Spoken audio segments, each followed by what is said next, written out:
Blog Talk Radio.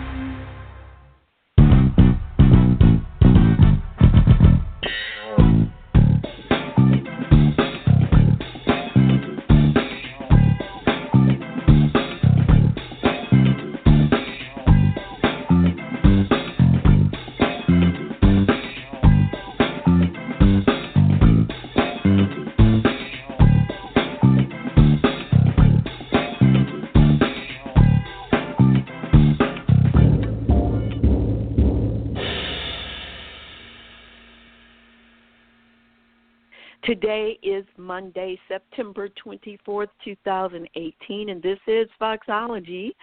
I am Silver Ray Fox, your host. Happy Monday. Awesome, phenomenal, incredible people. Yeah, that's what you are. Yes, you are.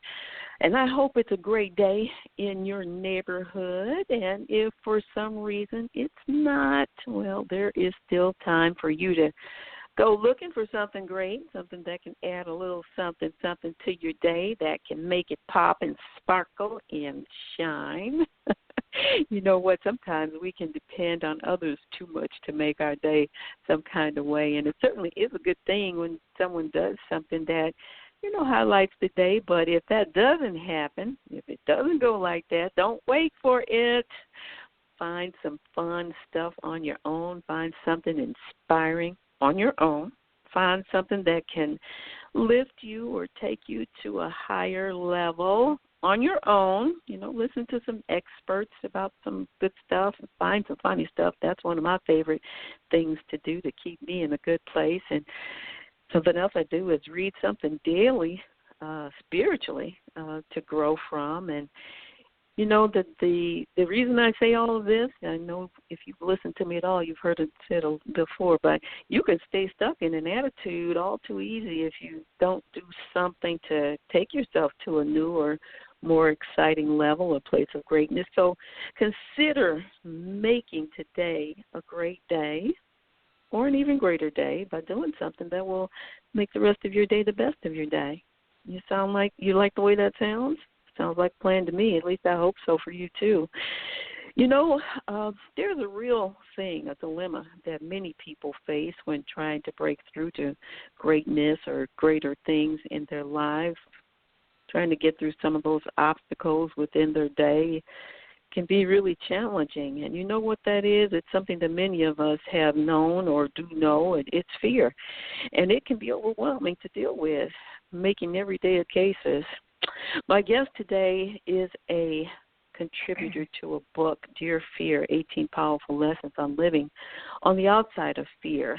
And in addition to that, she's an entrepreneur and a humanitarian, and she's working every day of her life to help build the lives of others and help them live and work more successfully. Doesn't that sound amazing? She's an amazing lady, that's why. She's Ashley Little, and she's going to share that info and also her personal encouraging message for living on the outside of fear. Welcome, Ashley. Welcome, Silver Ray. I'm excited to be on the show today. I'm excited to have you as my special guest. I surely am. I always like to get started on the show telling people about who I'm talking to, and I can say a little bit, and I used to say a lot more, but I think you can tell us better than I can. There's always so much more. There's only so much I can put on the website, and then so much that I want to, put in the intro because I want to spend more time talking to you. But I'd like for you to just share some information about yourself. There's a lot. You've got a wonderful, wonderful work that's going on in your life. So why don't you get us up to speed on the things that you're doing? Okay. I work in corporate by day, and by night I am an entrepreneur. I'm a best-selling author of Dear Fear Volume 2, 18 Powerful Lessons of Living Your Best Life Outside of Fear. I am a speaker.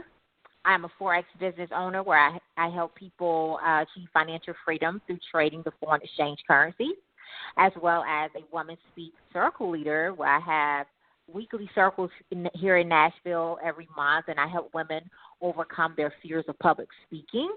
I'm also a co-founder of Sweetheart Scholars Nonprofit, a co-host of the Tammy Collins Marquee Radio Show, as well as a blogger in media for Black Women Hustle and a blogger for Black Girls Create International. So I love women empowerment, and I love giving back and reaching back and pulling forward for our younger generation as well. Well, that's a lot to be doing, and it's amazing. And, I look at your work, and I look at you, and I'm thinking, okay, she only looks like she's 23. Is that true? I wish. She's done an awful lot to be such a baby girl in the business, but we tend to have that look. So, but that's exciting. Genes, work. We don't. I'm sorry. Say that again. I said good genes. We don't age at all. Well, that is a good thing, and I also credit a little night cream to that too. So yes, I don't beautiful. leave it to chance. Thank you. I don't leave it to chance, though. Believe me. Well, you mentioned how important it is for you before we started talking about your book. You mentioned how important it is to you to empower women, and that's been a theme for a lot of years. It's not new, but it certainly is becoming. Right. More larger and larger all the time. There's movements and there's more books and there's more messengers and all of that, and all of it's so valuable to all of us. What was it particularly that grabbed your attention and said, this is something that I can do to help women? Well, a couple of different things. Writing my book was one of the things that I wanted to do to continue to empower women as well. With me being a private person, I still knew I had a story to tell. So with writing my book, it was a healing process for me, and it was a relief. And I knew that I had different areas in my life where I had to overcome fear and different challenges and storms that could help someone else. And not only women, but men as well, because I'm thankful to have gotten the reviews back from my book that it has helped men and women, but particularly women as well, just, to be able to push through, because I think sometimes people look at the end result of someone's success and they don't look at, they don't know their story and they don't know the process. And just to let women know that you're not the only one that's going through. We all have struggles, but the difference is we do not quit. Also, with starting my nonprofit, me and two other co-founders, we founded Sweetheart Scholars February 5th of this year, because we noticed, because I'm from North Carolina, that our young African American females were being overlooked for scholarships and awards and different things in their high school senior year. So what we wanted to do was go back and be the change that we wanted to see, and our goal was to give out 2 scholarships to 2 deserving young African American females who were going to college. They had to go through a process, but we were able to give out 4. And I'm a big believer in, if whatever your vision is, and you should invest in it first. So we were able to give out 4 scholarships out of our own pockets, and invest over $5,000 to help those 4 girls go to school and to be able to mentor them their whole 4 years in college, as well as they had to go through a very intense process. They had to go through an interview. We had to receive their acceptance letters, a community service recommendation, a teacher recommendation, and they had to write, a story to tell us why they deserve the scholarship. So now we want to expand our nonprofit to other states. So that's what we're working on now, and, looking for more sponsorships and investors and partnerships. But that's what we want to do. We want to make this bigger and take it to different states. But we wanted to start back where we grew up at and where we came from first. So doing it through all of those different things that I'm doing and helping women overcome their fear of public speaking is all time back to be able to help women get to the next level, to let them know that you're not the only one that's going through this. We all have our struggles, but if we're better together than we are apart. That's absolutely true. That's commendable, very commendable. You mentioned something that I want to ask you about, particularly in what you just said. People will often look at the end result and not really realize everything that brought you to a point of being so fearless and confident. You're doing some great work in the lives of other people, and you're also a very accomplished woman. Tell us about a time or two when fear was a factor for you. Well, in my book, I talk about many different areas of my life, and one of the areas I talk about is when I went through a season of discrimination, being a Black woman in executive level positions in corporate America. And I talk about how I overcame it and, how people didn't want me there, and people were trying to terminate me. And, I wanted people to get from my story that if God puts you in a position that no one can move you, they can't move you, and to ignore the distractions and ignore what they say. Because I had to remember going through that horrible season that God had me there for a reason, and it was a purpose for me to be there. And I would have never pushed myself and birthed it and really found my purpose of entrepreneurship to continue to birth different things that I wanted to do if I hadn't went through that season. And I talk about how, I'm in the people I'm in the boardroom with the same people that were trying to get rid of me, the same people that, challenged me on everything I did. But the difference was there, I wasn't being discriminated about my work.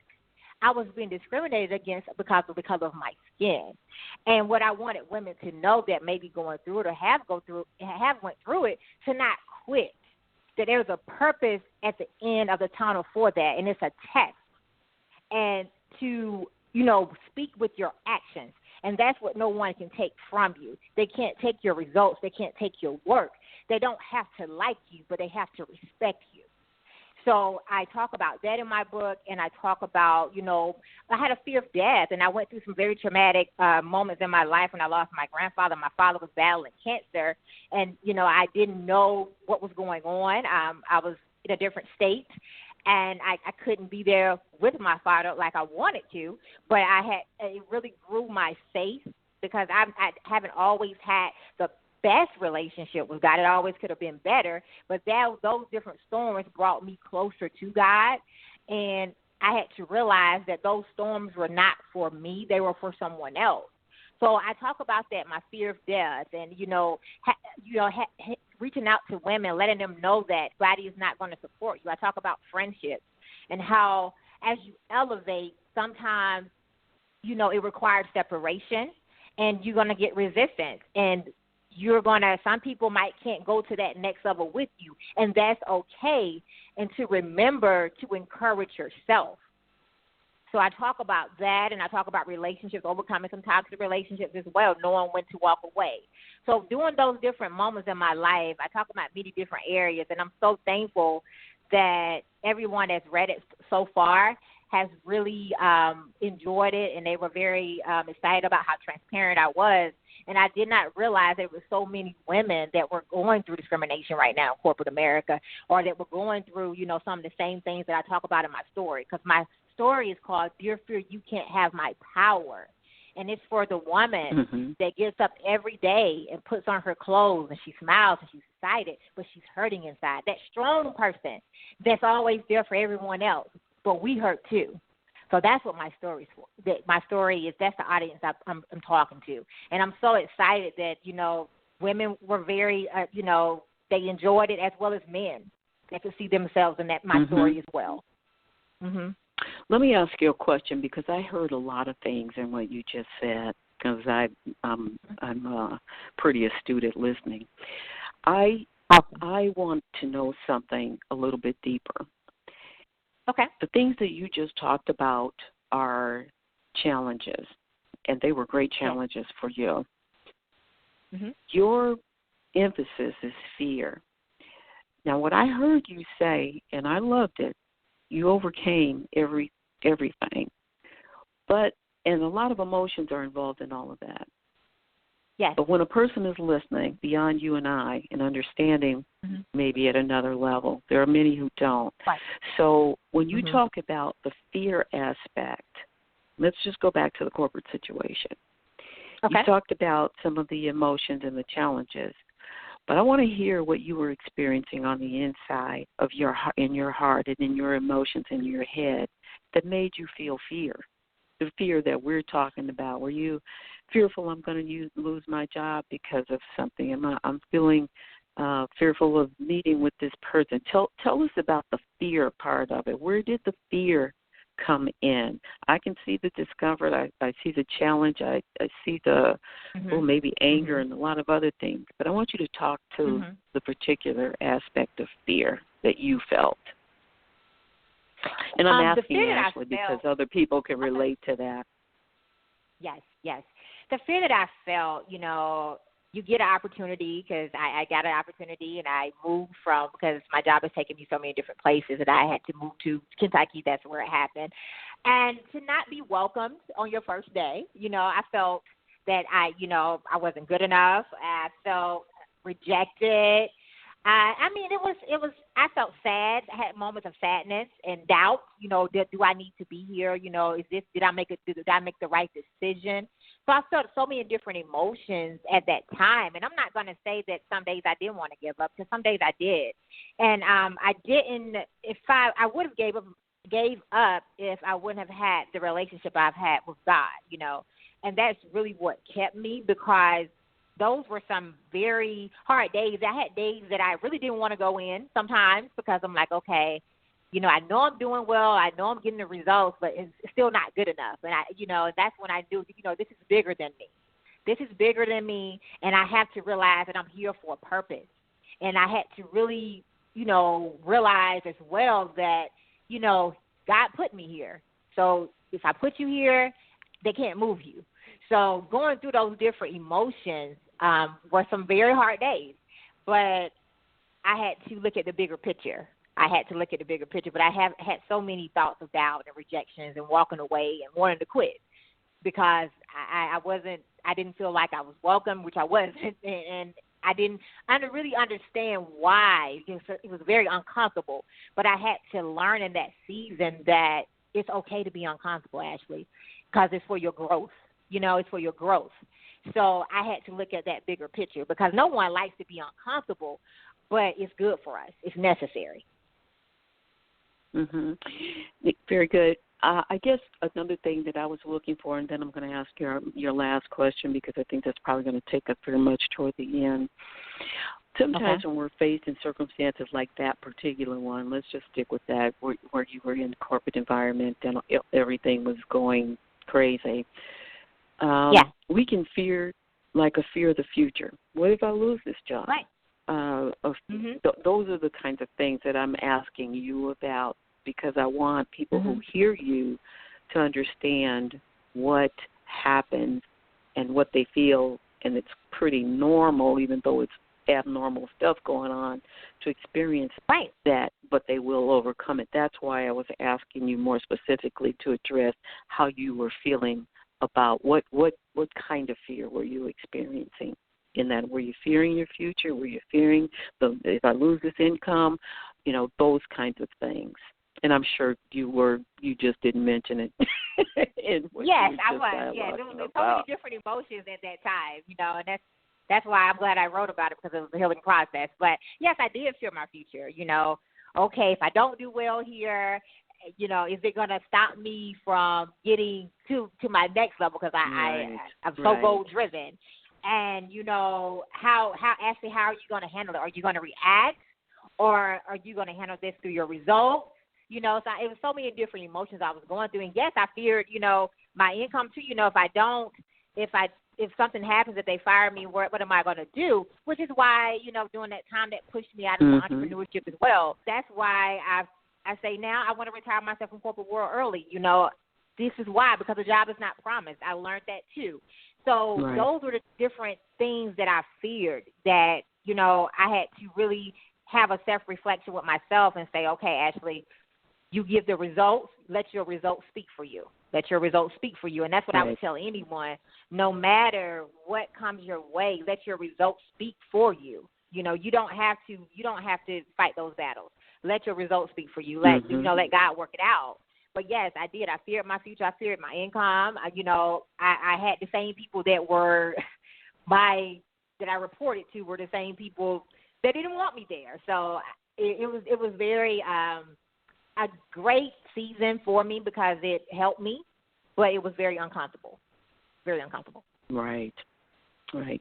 Well, the last question I have for you, of course, is going to be very much focused toward giving some empowerment an empowerment message or strategy to the audience. How would you say some of the things to help a person recognize that they're experiencing is a kind of self-perpetrated fear?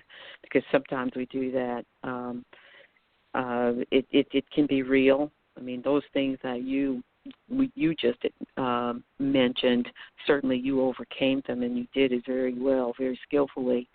What are some of the self-perpetuated fears people may have? Because, sometimes our thoughts just take off on us and we don't know what to do. But either that or just give your take on what kinds of fears people may face and let them know they can overcome them.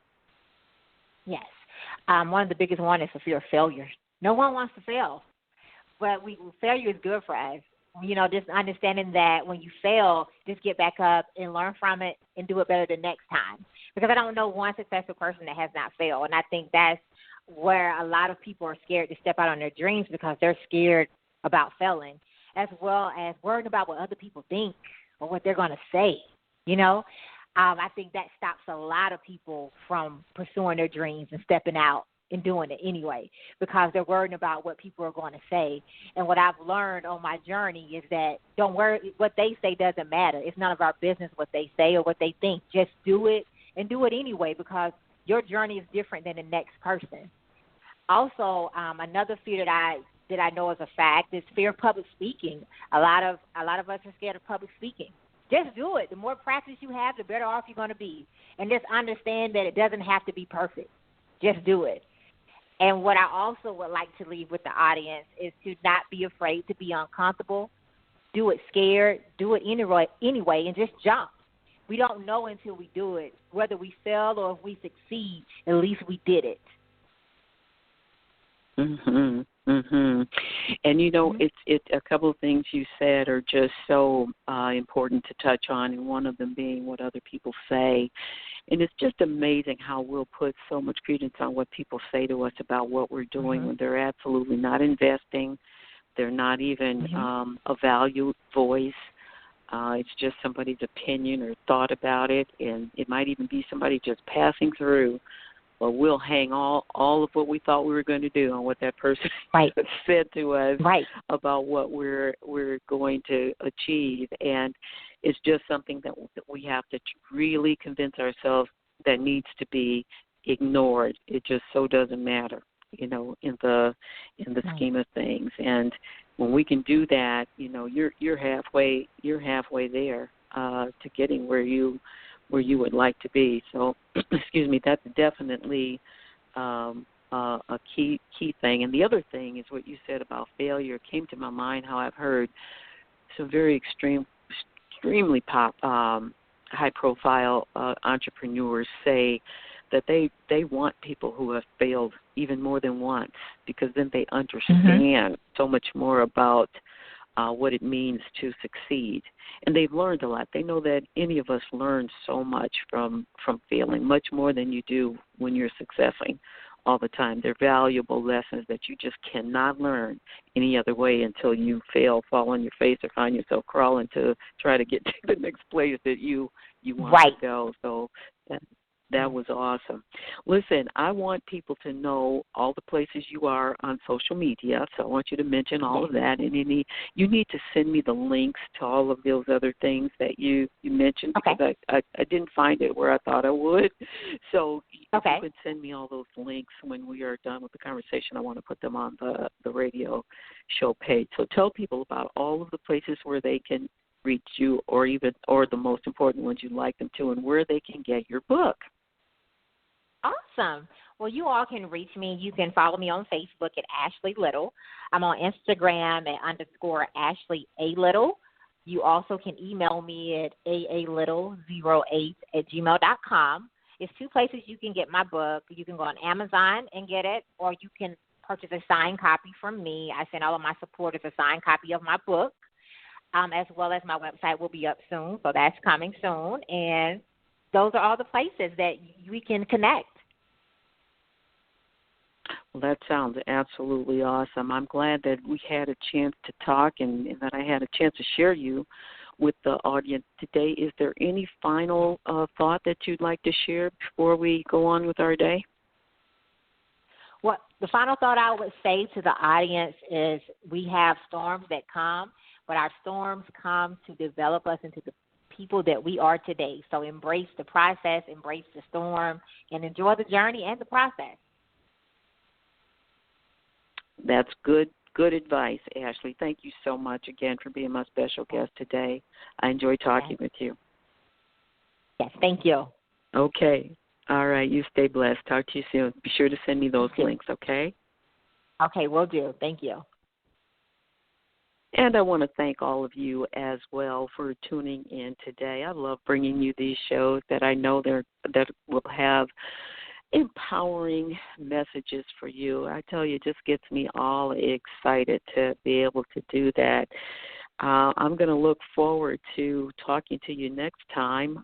Next week, TV host Cassandra McShepard will be joining me for another episode of Master Your Mindset, and we're going to be talking about aging as we did the last time we talked, and this is going to be a part 2. We're really excited about it, so we think it could be a very positive time in our lives. It's just a matter, again, of what kind of mindset you have going into it. We're excited as we reach those stages in life, and we want to make sure that we give you some info, too, that perhaps can encourage and inspire you as well. So tell your friends on your social media platforms about Foxology and all the things that are happening here. Definitely will leave with some great takeaways, some enlightenment, empowerment, information, education of some sort or another, because that's what I do. Thank you again so very much for listening in today. I appreciate you, and I'll look forward again to meeting up with you again on Monday. In the meantime, be good, be blessed, be awesome.